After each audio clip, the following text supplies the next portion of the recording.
in. I'll let Zoom do its thing and get everybody in. If you haven't seen me before, I'm Ellie from the Small Business Saturday team, and I am joined by the lovely Lucy today, who's going to be talking to you about all things legal. I can see loads of people joining, which is great. If you could say hi in the chat, let us know where you're from, what your small business is, that's really lovely. And before I hand over to Lucy, I'll just go through a couple of our housekeeping things. So the session will be recorded, and we will send it out on the replay newsletter at the end of the week. And we will be doing some Q&As at the end. So if you could put your questions in the Q&A box rather than in the chat, that would be great. And we will leave time for them at the end. And if you need closed captions, they are on your own screen at the bottom, whether that's live or on catch up. Just a big thank you to BT Digital Skills as always. And I will hand over to Lucy now, and I'll see you at the end again for some questions. Hello, everybody. It's so good to be here, and I can see everybody who's sort of introducing themselves. So welcome.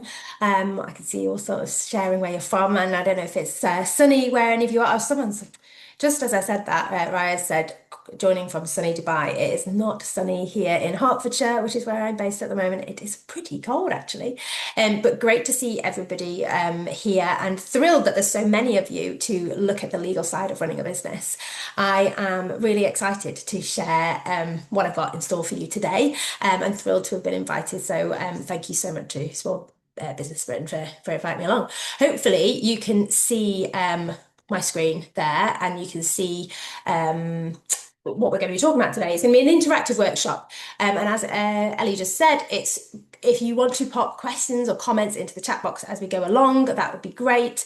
I really want to make sure that you get your questions answered. If you've got a big question, pop that in the Q&A box. But if you're just chatting away when I'm asking you to sort of share prompts and things and share numbers, then please do just pop those in the chat so I can do them. So before we get into it, I want to know, what word would you use to describe how you feel about the legal elements of running a business? So one word that you would use if I say to you, what does running a business feel like from the legal side? Zara said daunting. Alex said terrified.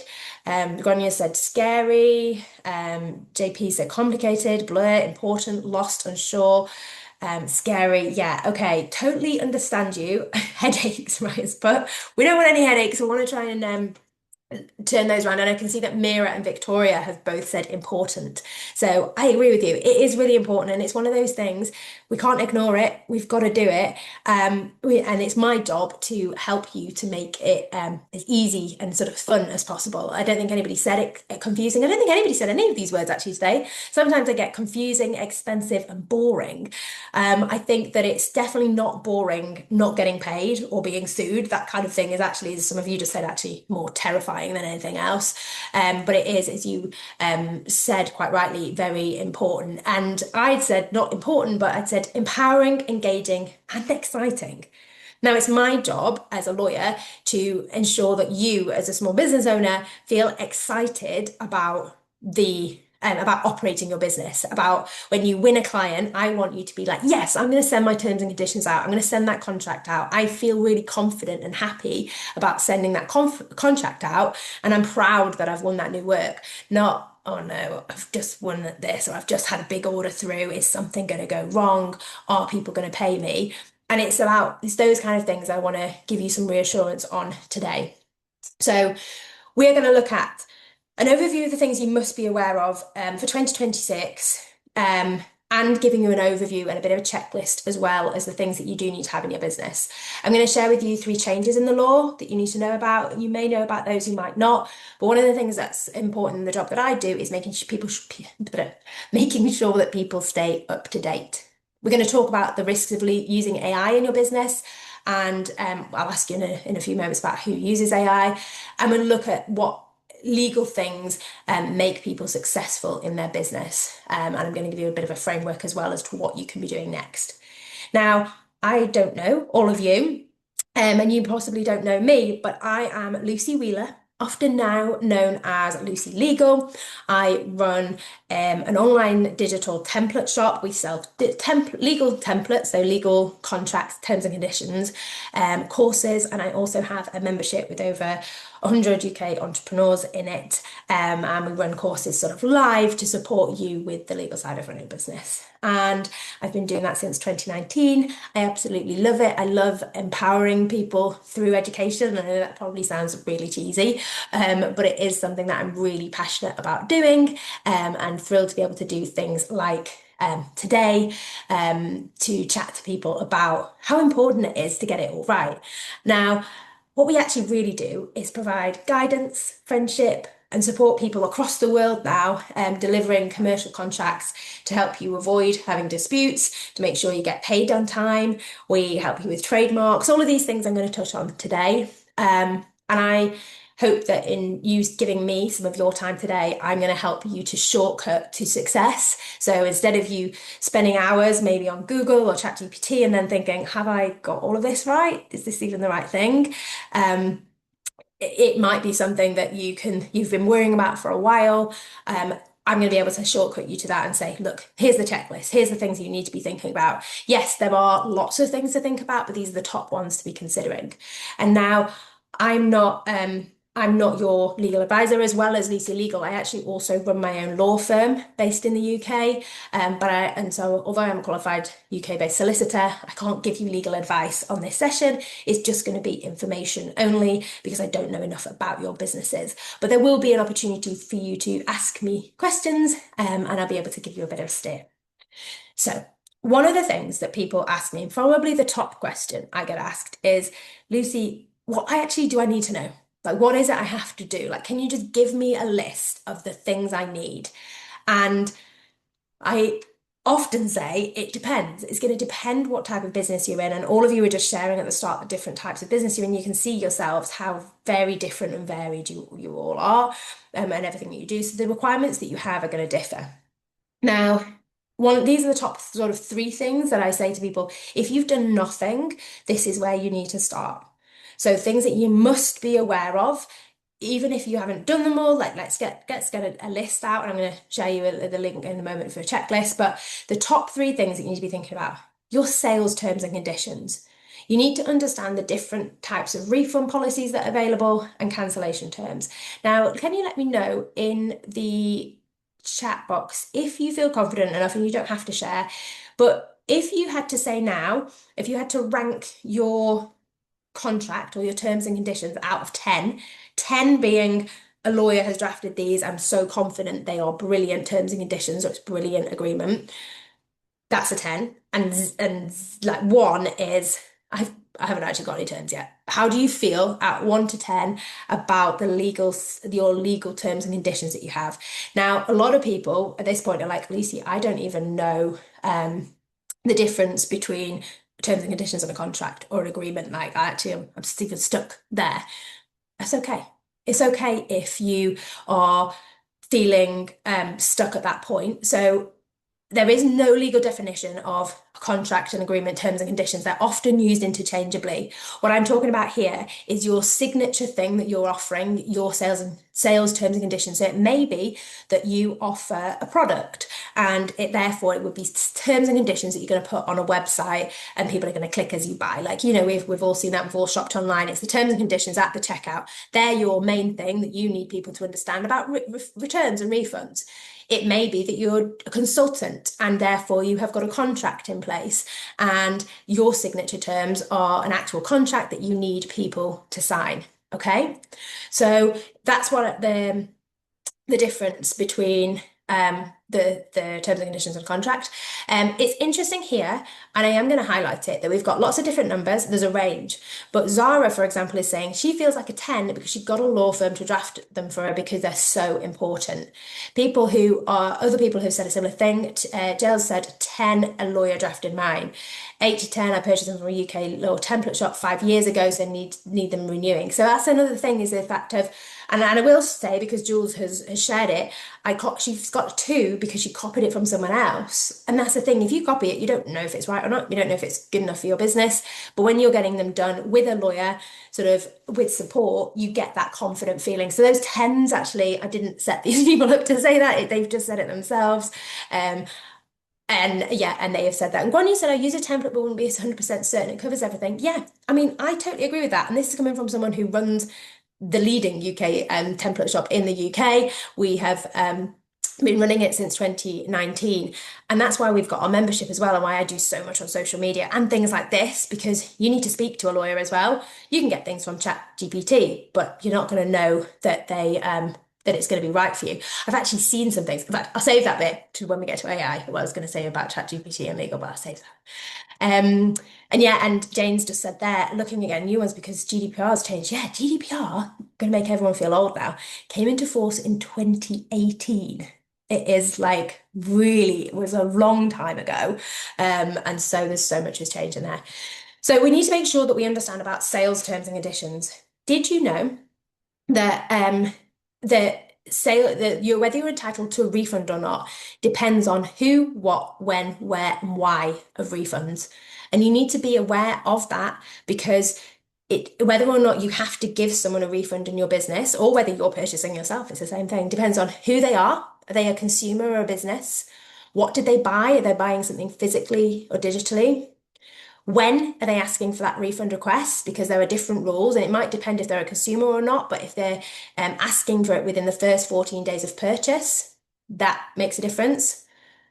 Where they were when they bought it, if they bought from you in person or if they bought from you digitally, and why they're asking for a refund.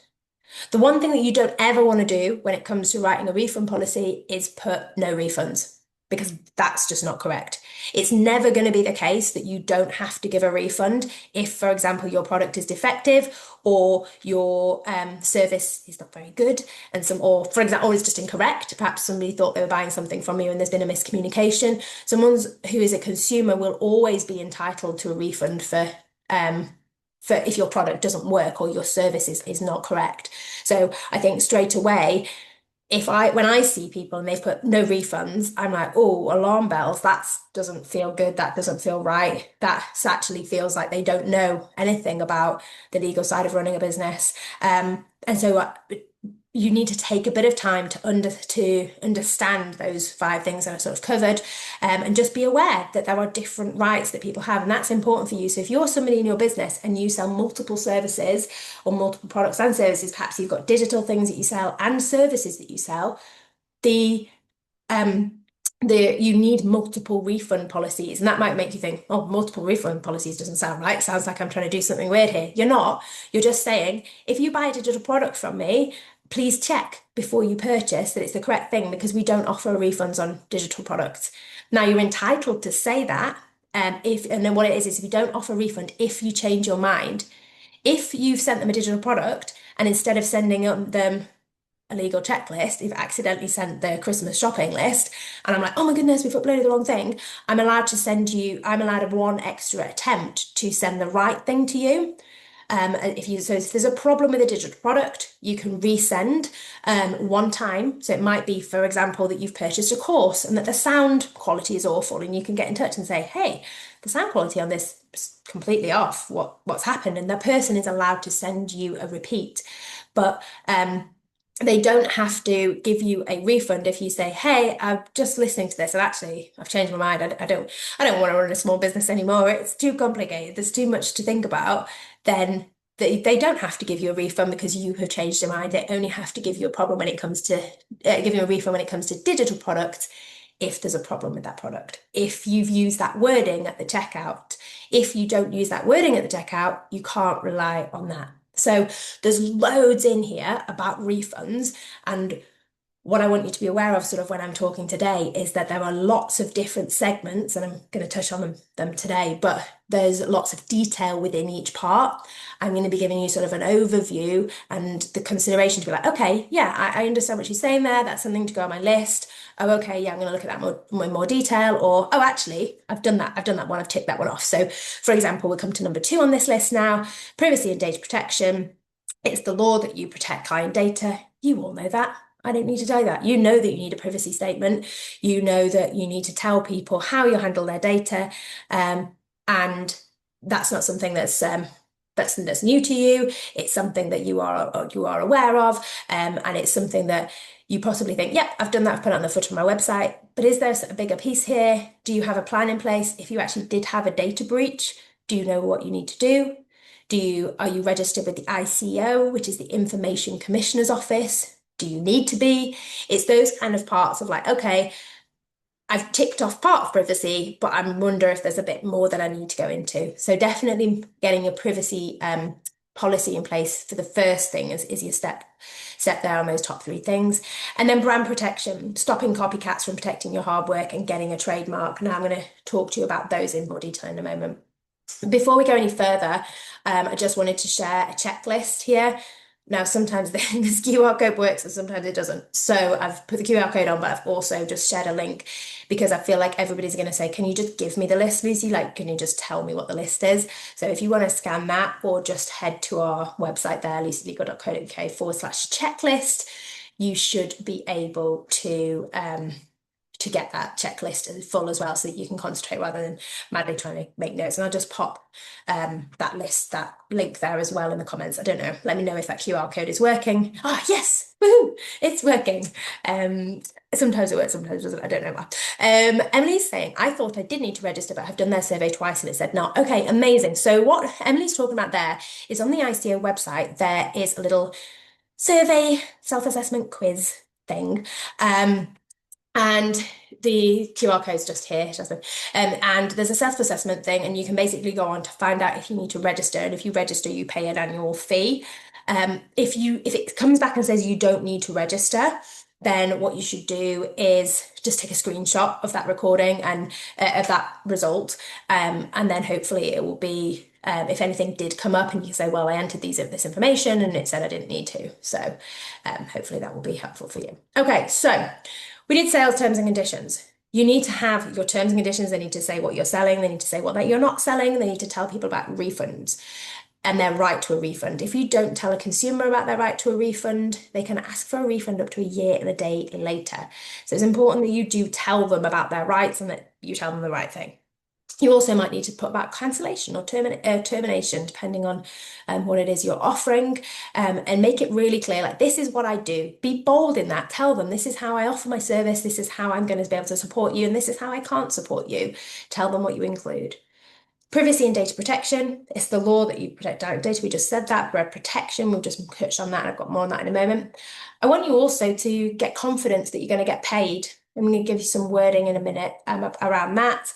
I want to talk to you about things about that you need to have in your mind when you're working with others, collaborators, freelancers, and potential risks around that, but also just empower you to feel confident that when you are working with them, that you feel like legally the business is safe. Because that's the thing, isn't it? Legal is really about safety. It's about feeling confident for you, but also just that the business is safe and that all of these late nights and weekends that you're working are not for nothing. You're not going to lose it all because you've protected the business. And as I said, we're going to talk about how to use AI legally. I put this extra slide in here about wording to be included on your invoice.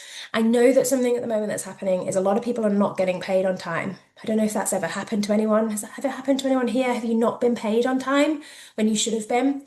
I think that it's happening more and more. And what I always sort of say to people is, can you get paid in advance? Do let me know in the comments if anybody gets paid in advance of their services being delivered.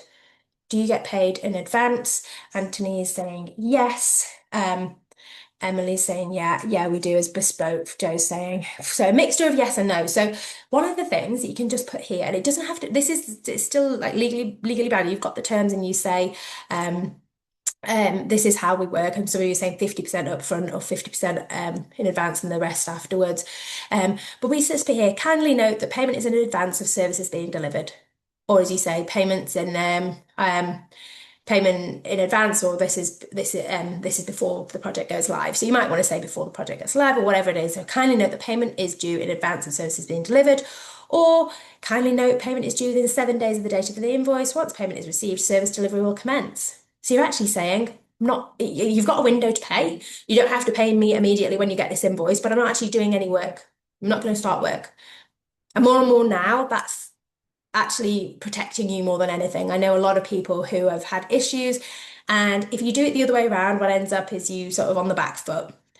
Being really clear with the way that you work and how you tell people and say, look, it goes in order of who is paid. The next person to pay goes next in my list. They normally get started like sort of within 7 days, and then they'll get their work first. And you're really clear with people, and you can say, look, if you don't pay, then you just won't go into that list. And so people know that they can't just go, oh, I've paid now. So we spoke 2 weeks ago, and I have paid now. So obviously 2 weeks has passed, so I can have my documents or my services straight away. And you can obviously manage that to make sure that they know they can't.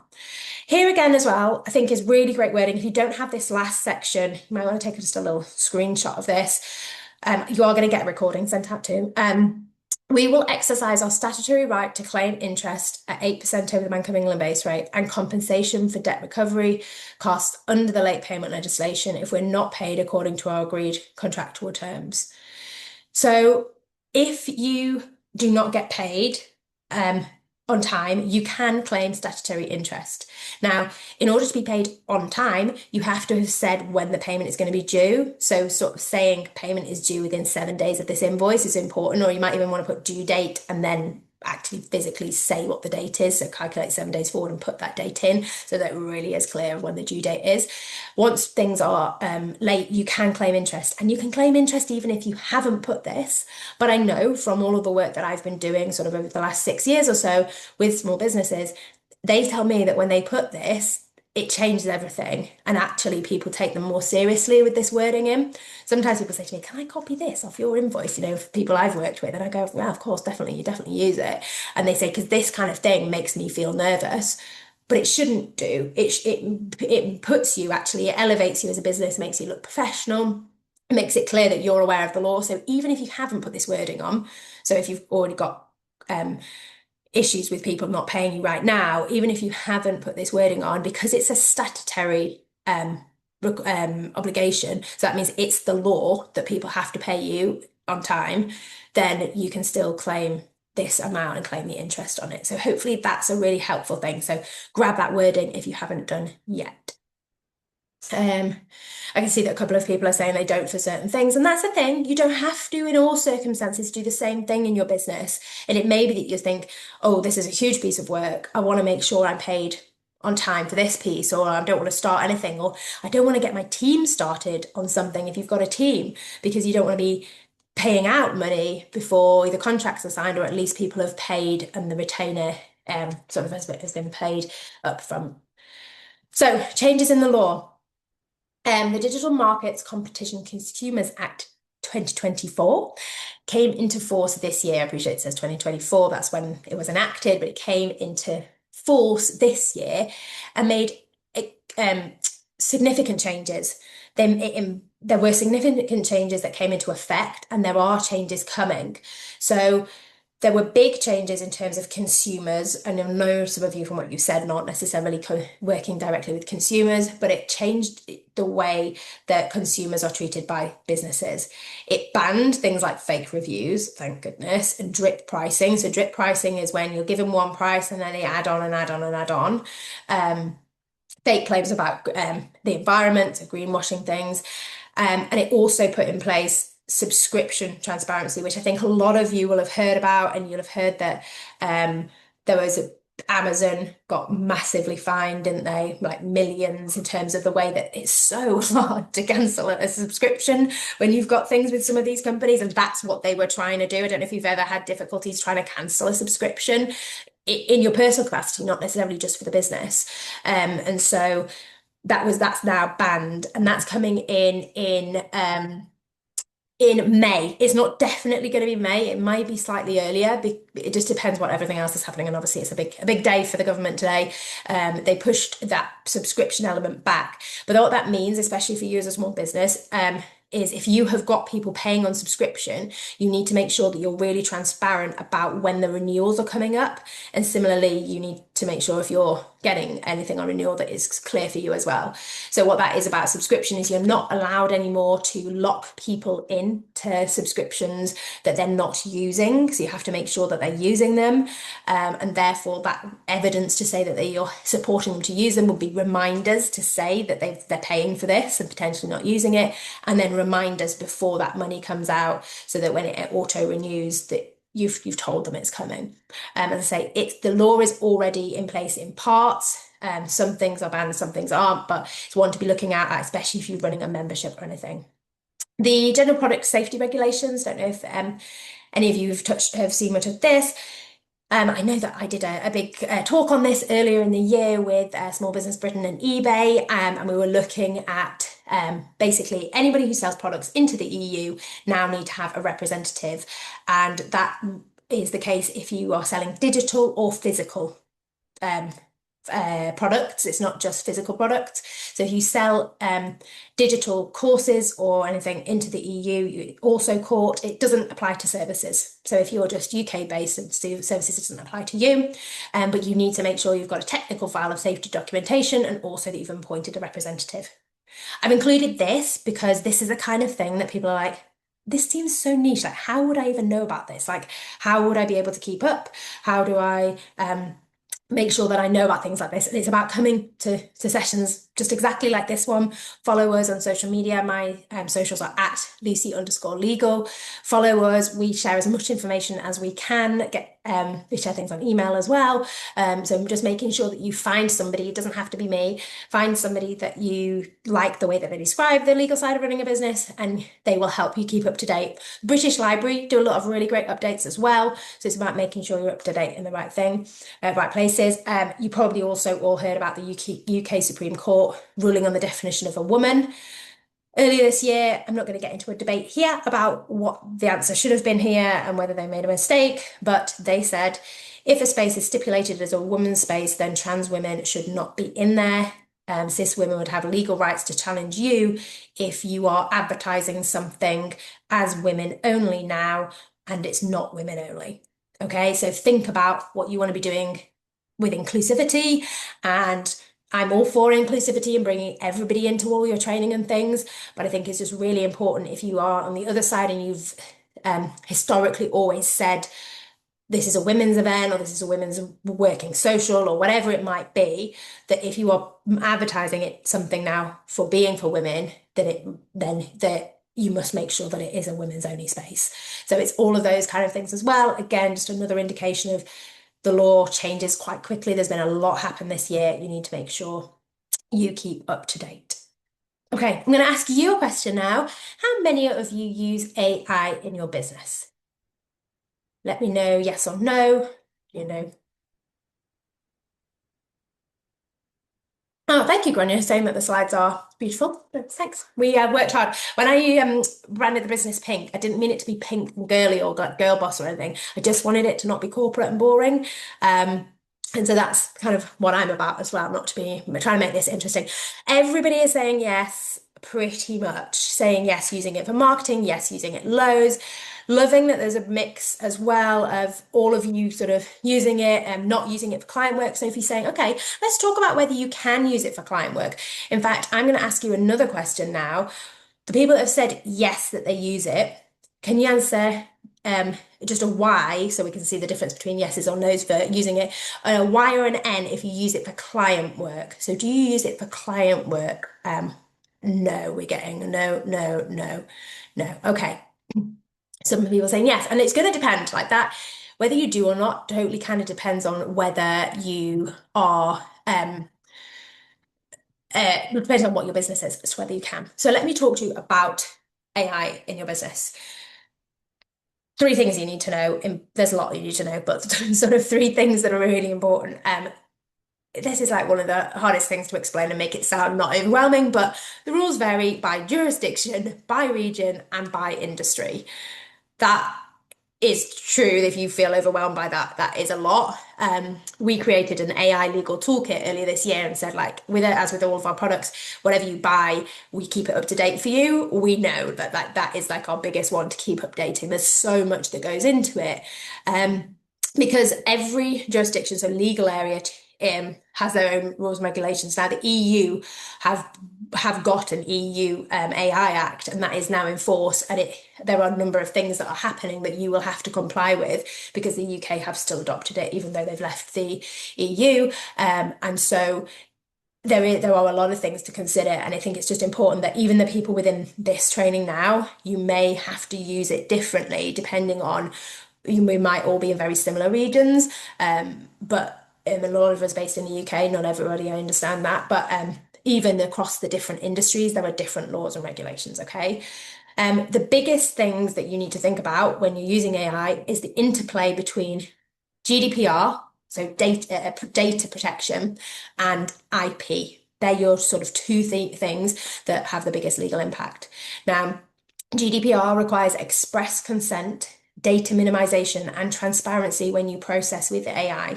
So if you are using AI for client work or client support, so for example, you've got an AI tool within your mailbox, it's really important that you have updated your privacy statement to reflect that. Another way that people use AI and they forget all about it is note takers. We haven't actually got one running on this one, but sometimes when we're delivering training, there's note takers. You need to think about what your policy is on an AI note taker, because you might say, oh, when I'm leading a training or a session with a client, or I'm doing coaching, consulting, I'm not going to bring in my AI note taker. Okay. But what if they want to bring it in? And what if you're in a group setting and you turn up and you're about to deliver the training? So what if we'd got people here with their AI note takers? What's going to happen at that point? Are you going to be saying, actually, no, we're because you've not got any permission to hold the information on behalf of anybody else. So it's a really important consideration that you're like, okay, hang on. If I'm going to host a group training session, I need to be really clear that I say nobody's allowed to bring in their AI note taker.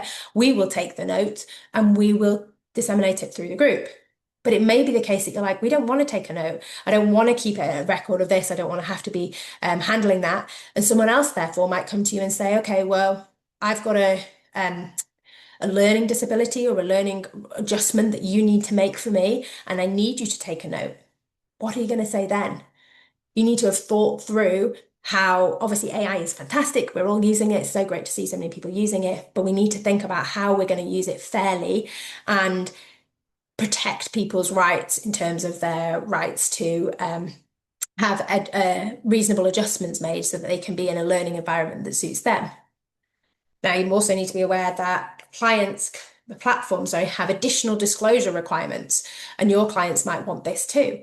So, depending on what you do, it will vary. But things like Meta, for example, do say that you must make disclosures if you're putting AI imagery out, which is clearly like false, like waterfalls, unicorns, all that kind of stuff. Well, I know waterfalls are real, but like as in coming out of a castle and unicorns and things flying and like just something that's so, I think, to be honest, I think those ones are even easier to spot that it's AI. It's where something looks like it's real, but it isn't. You have to flag that it's not legitimate and that it's been created using AI. And also your clients might want you to do that. Some people don't want you to use AI at all. Other people might want you to say our emails are now generated using AI, or in the preparation of this blog, we've used AI, or this blog has been created using AI. It might be important to you, to your clients or your customers, that they know that AI has been used. When it comes to copyright and AI, I think a lot of you are sort of saying, yeah, using it for marketing. Great to use it for prompts for ideas, captions, graphics, and scheduling. Questions that come up all the time, which might already be in the question box, I'm not sure. Do you need to disclose when you do that? Do you own the copyright? Can you sell the rights to the material created, depending on your job? Are you putting your clients at risk of IP infringement? And as I said there before, it's fast-paced area of law. So shall I answer a couple of those questions now? I think it's going to be helpful. Do you need to disclose if you've used AI for captions? And no, is the answer. You don't have to disclose that. Not at the moment. That's not a requirement. You have to disclose when you've created something that could be perceived as being real, that is fake, so with the images, but actually Meta say that even the captions for advertising, if AI has been used, is required. Now, that's not a legal requirement, that's a platform requirement. And I think that's important to be aware that, as well as I said before about jurisdictions, areas, and also industry, we've then also got platforms who want you to behave in a certain way or different ways as well. So just being aware of that.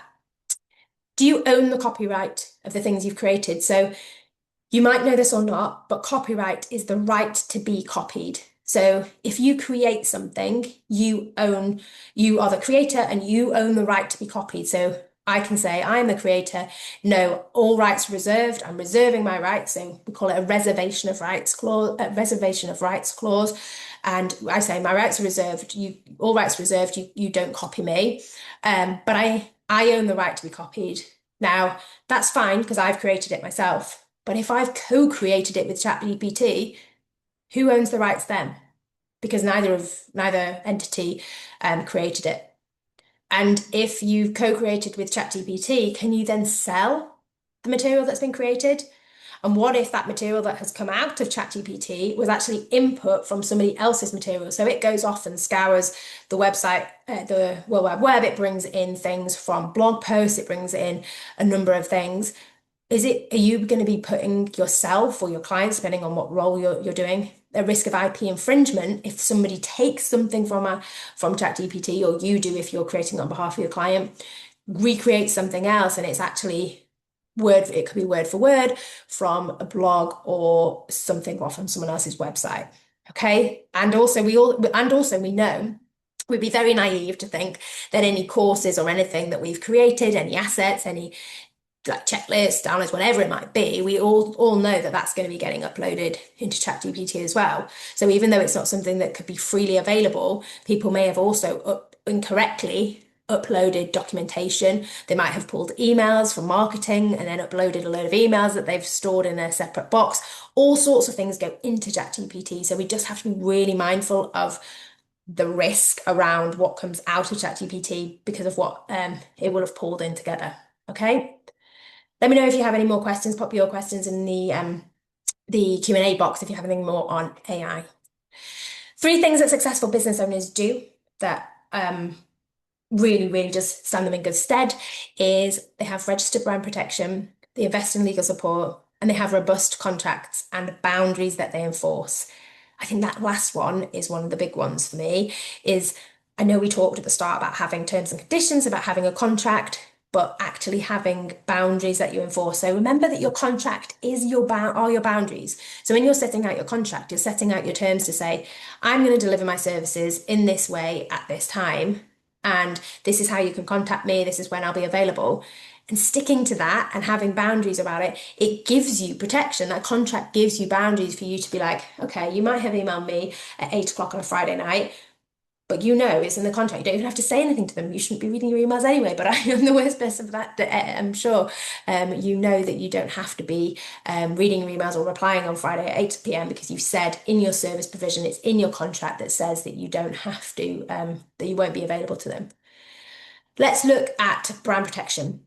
If I ask you the question, who is Kylie? What would you say? I'm going to open up my chat box.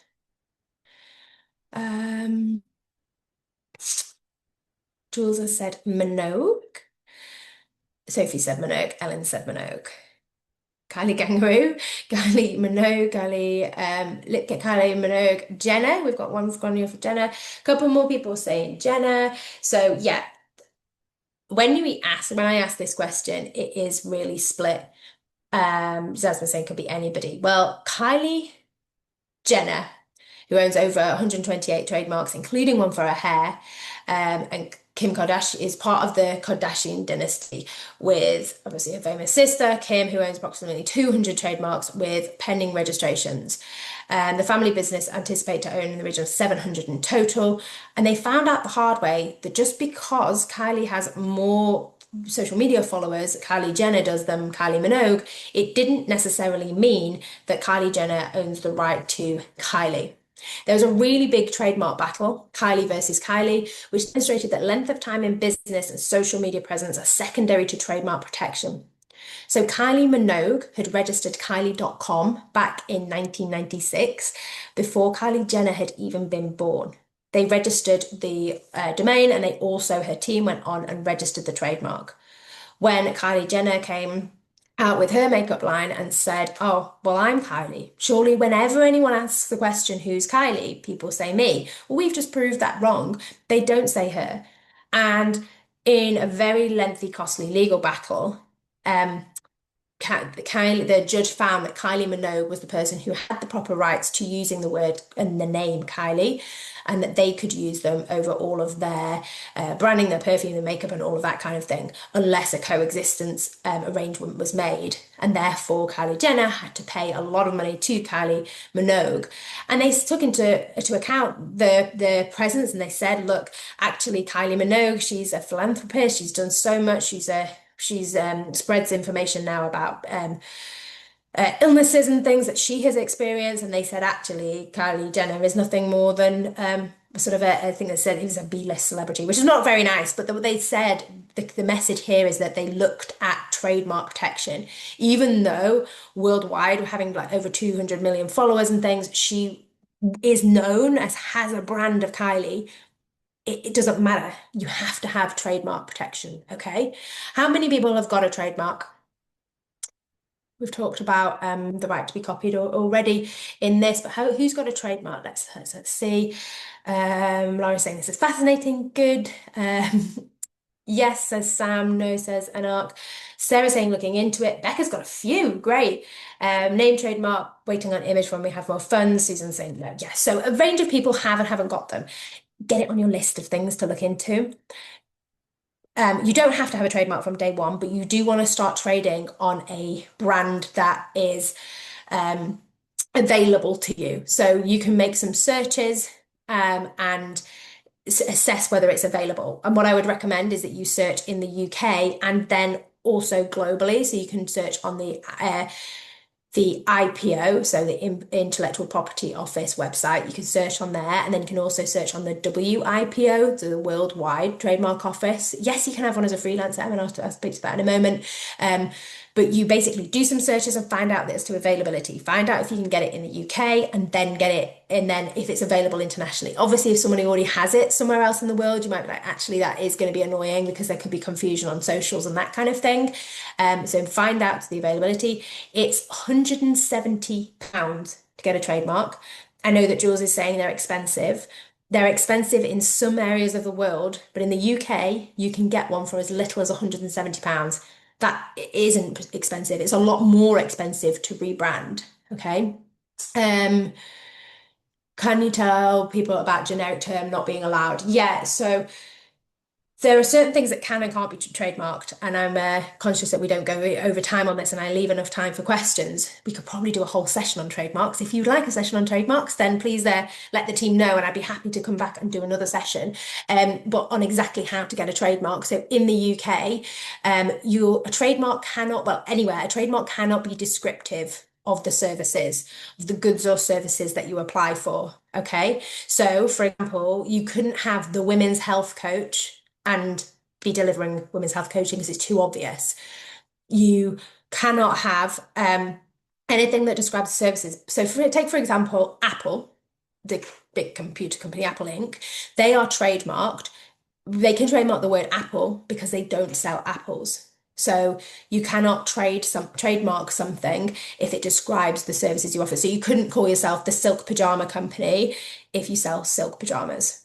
Okay. But you do need to think about whether you need a trademark. You want to make sure that you are protected. If somebody else starts trading using the name that you have got and they go and get the trademark, in the UK, it's a first filed rule. And what that means is the first person who's registered at the trademark office gets a lot of the rights. And so you doesn't mean to say you could never trade using it because you do have unregistered rights, but it obviously goes to show that there's a reason people get a registered trademark. It's to protect you. It's a lot harder if you to get one or to oppose somebody if you aren't registered. Laura's saying, yeah, let's get it registered. It's not a massive task. It's one of those things that people think is going to be a really tricky thing to do, but it's not. it's one of the things that we support people with regularly. We often do like sort of sprints and things and saying, come on, everybody, let's get a trademark registered. It's really important that you can do it by yourself in the UK, but I've seen it done wrong so many times. I think that lots of times people think, oh, it's just as easy as picking one class and we'll just pick class 41 coaching or class 41 consulting. That's not right. And I think that people obviously don't share, but there is a much higher rate of opposition at the moment with other people and conflicting and things. And you don't want to put that money in and then realize that somebody else has got a similar mark to you. Do you know how to negotiate to make sure that should there be an issue on the other side, that you can manage that opposition? So, Gwen said, what's the difference between trademark and registered is a long process. So you might be fascinated to know that TM has no legal bearing. TM, if you put just TM after it, just means that you are trading using that name. Anybody could put it. So you could all add TM to whatever your course, product, service, whatever it is that you're trading with now, you can add TM to that. It doesn't have any legal protection. The protection is that R in the circle. So the registered trademark symbol is the R in the circle. That's the one that's protected. That's the one that's important. It takes a minimum of 2 months to get. So there's a 2 month opposition period. We say to people allow about 4 months to get. But what happens is, say, for example, if you applied before the end of this month, your date for application, let's say 30th of November, when you get your trademark, it will be backdated to the 30th of November. So as I said before, it's important about when you file. So to say, like, if someone else was like, oh, that was going to be my name, or if somebody's sitting between Christmas and New Year thinking, I'm going to start a business, I'm going to look, oh, look, that term's free, nobody's got it, I'm going to get the trademark registration. If you've already applied for yours in November, it won't, yours will rank ahead of theirs, even though it's not been granted yet. And then there's like a 2 month opposition period. And as I say, I can go into much more detail of that in another session if we want to do it. There's a lot of searching needed. Yeah, the biggest point of this is doing your discovery and making sure you have tools in place to understand that whether you've picked up the right, checked the right things, whether it's available or not.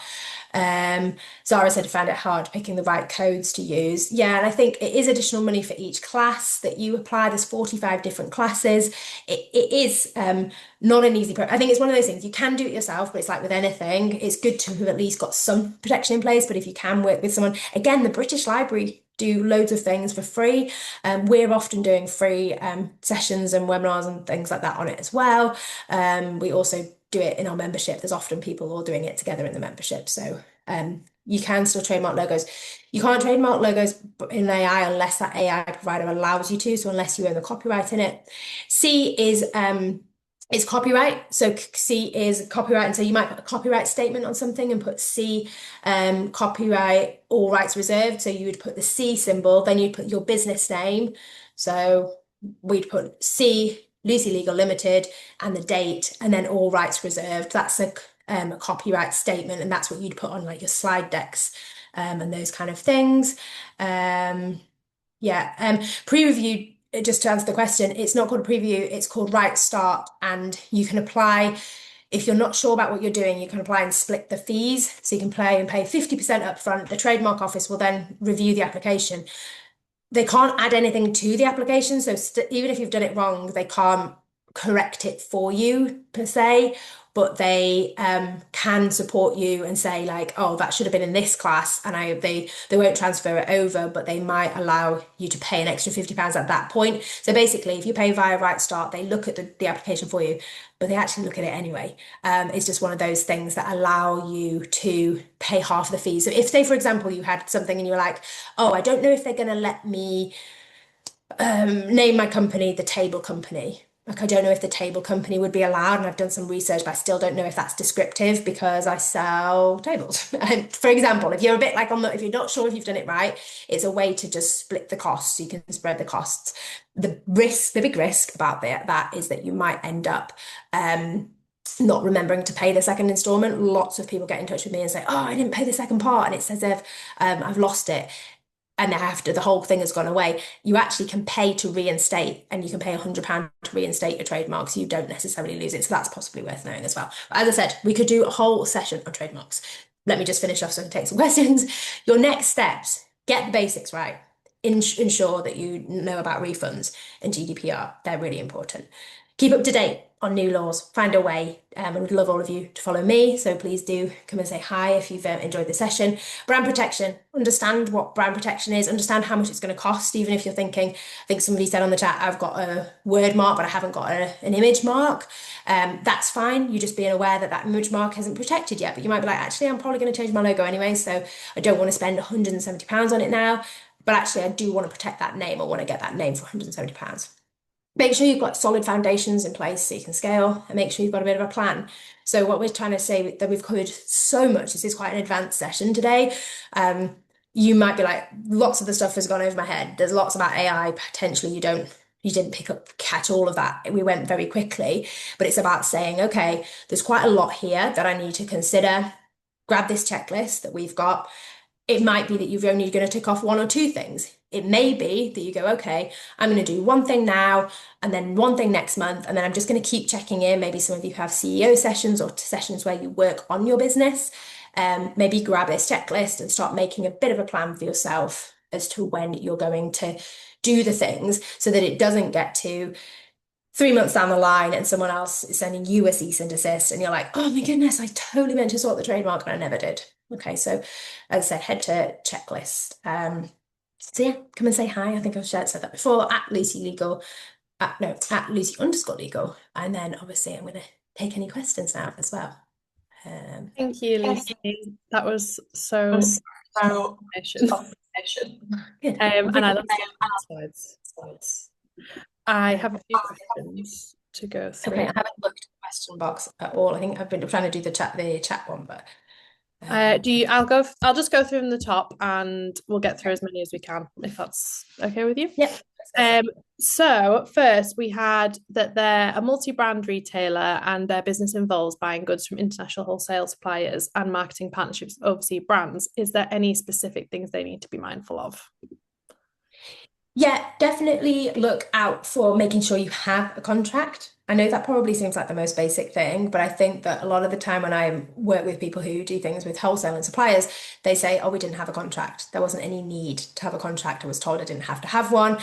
That is not correct. So definitely having terms is really important. Making sure you're aware of different jurisdictional elements. So whilst everything we've done today was based on UK law, predominantly, I know we touched on a few global things as well, but making sure that you're aware if you are buying from certain companies, like what their fulfillment requirements are and whether they are actually legitimately allowed to say in this country, we do this and these are the terms. And I think that the biggest thing would be about when you're looking at a contract, this goes for anyone, for any contract, look at what the jurisdiction clause says. So the jurisdiction clause states which rules apply, so which legislation, which law, which legal system applies.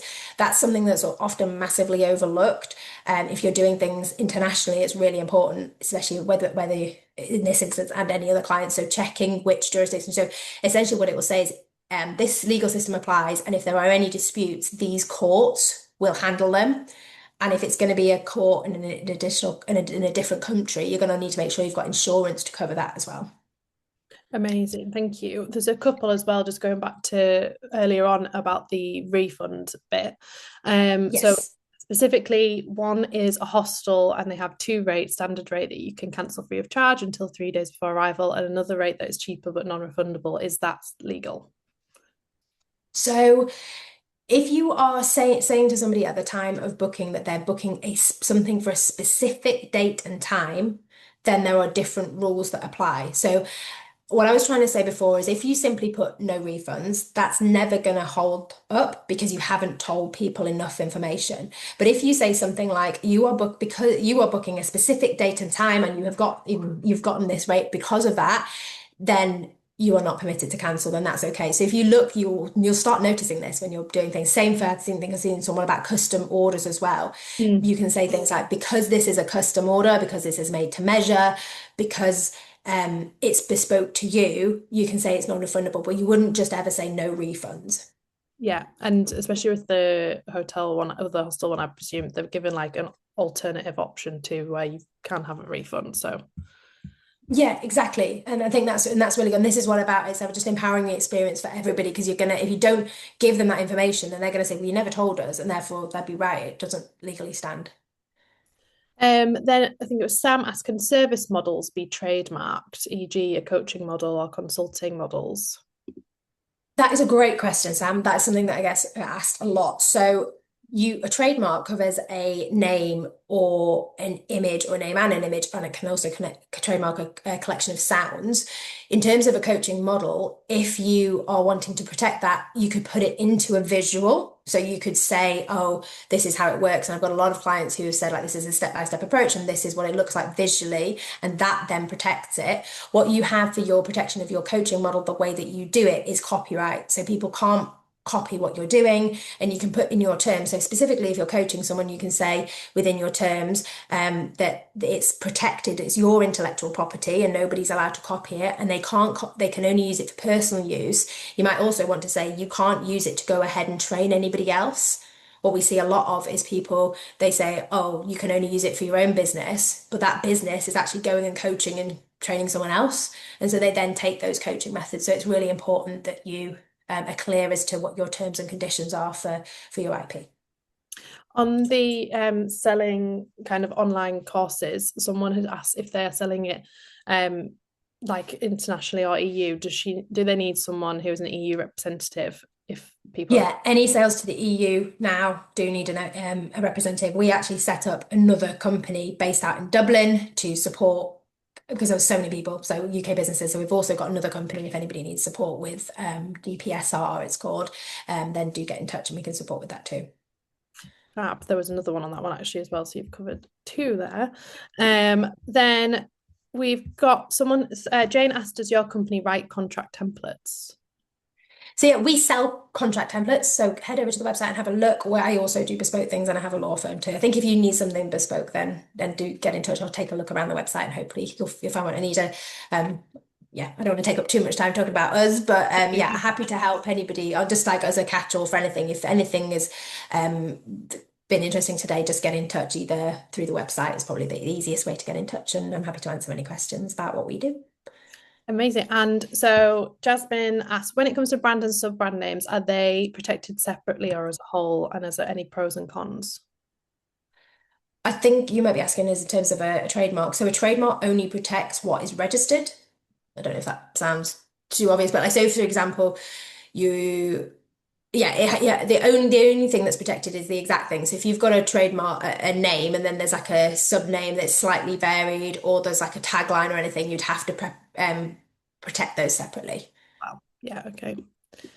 And then, so someone asked, if I buy cosmetic goods from EU and non-EU wholesalers to be sold in the UK, do I always need to be the UK responsible persons? What are some negotiations I can have with those suppliers to submit SCPN, CPSR, etc., which I'm sure will make a little bit more sense to you than me. Yeah, it's really hard with that because you don't have to be the responsible person, but there has to be a responsible person. So what people are actually trying to do is sort of push on the responsibility to the people. Just be really wary about that because unless you've got all of the paperwork, you can't necessarily act as the responsible person because you need to have all of the information and all the updates and things. Now, obviously, if you're buying into the UK and selling into the UK, the GPSR doesn't apply to that. It's the sale the other way. So if you're wanting to sell out, and now I appreciate what you might be doing is selling in and then selling out again, and that does happen, that you might be coming in, and that is causing a lot of issues for people where they're buying products from the EU, and the EU are obviously saying, well, we don't have to label anything, we don't have to do this safety paperwork because it doesn't apply to us. That's not really the case. They don't have to do it under GPSR, but the whole point is that all products are meant to be safe now. So yeah, that is a tricky position for you if you're being pushed to not agree anything. I think things like that is massive red flags, to be honest, but obviously I don't know all of the details. Yeah. Last couple. So when you create your T's and C's, can you use fairly generic set that covers any products you have or might make in the future, or do you need specific terms that mention every product you sell?